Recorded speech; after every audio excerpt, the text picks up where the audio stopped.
కలియుగ ప్రత్యక్ష దైవం అనగానే మనకి మొదటగా గుర్తొచ్చేది శ్రీ తిరుమల వెంకటేశ్వర స్వామి గారు. తిరుమలలో శ్రీ వెంకటేశ్వర స్వామి అంత ఫేమస్. ఆయన తర్వాత తిరుమల ప్రసాదమైన లడ్డు అంత ఫేమస్. ముందుగా శ్రీ వెంకటేశ్వర స్వామిని దర్శించుకుని ఆ తర్వాత తిరుమల ప్రసాదమైన లడ్డు గాని తింటే అనుభూతే వేరు. ఈ మధ్య సోషల్ మీడియాలో మరియు ఎక్కడ చూసినా అంతటి విశిష్టమైన లడ్డు అపవిత్రమైందని వార్తలు వస్తున్నాయి. ప్రతిరోజు నిత్యం భక్తుల కోసం దాదాపు 3-4 లక్షల లడ్డును ప్రసాదంగా పంపిణీ చేస్తుంది టీటీడీ. తిరుమల లడ్డు వివాదం ప్రస్తుతం దేశంలోనే సంచలనంగా మారింది. తిరుమల వెంకటేశ్వర స్వామిని కోట్లాది మంది భక్తులు ఎంతో సెంటిమెంట్ గా భావిస్తారు. ఇటీవల చంద్రబాబు నాయుడు గారు మీడియాతో మాట్లాడుతూ తిరుమల లడ్డు తయారీ కోసం జంతువుల కొవ్వుతో తయారు చేసిన ఆయిల్ను వాడుతున్నారని సంచలన ఆరోపణలు అయితే చేశారు.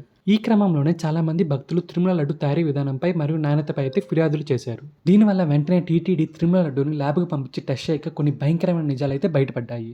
ఆ ల్యాబ్ రిపోర్ట్లో ఏముందంటే తిరుమల లడ్డు తయారీ కోసం బీఫ్ కొవ్వు, ఫిష్ ఆయిల్, పామ్ ఆయిల్ మరియు పంది కొవ్వు వాడినట్లయితే నివేదిక అయితే ఇచ్చింది.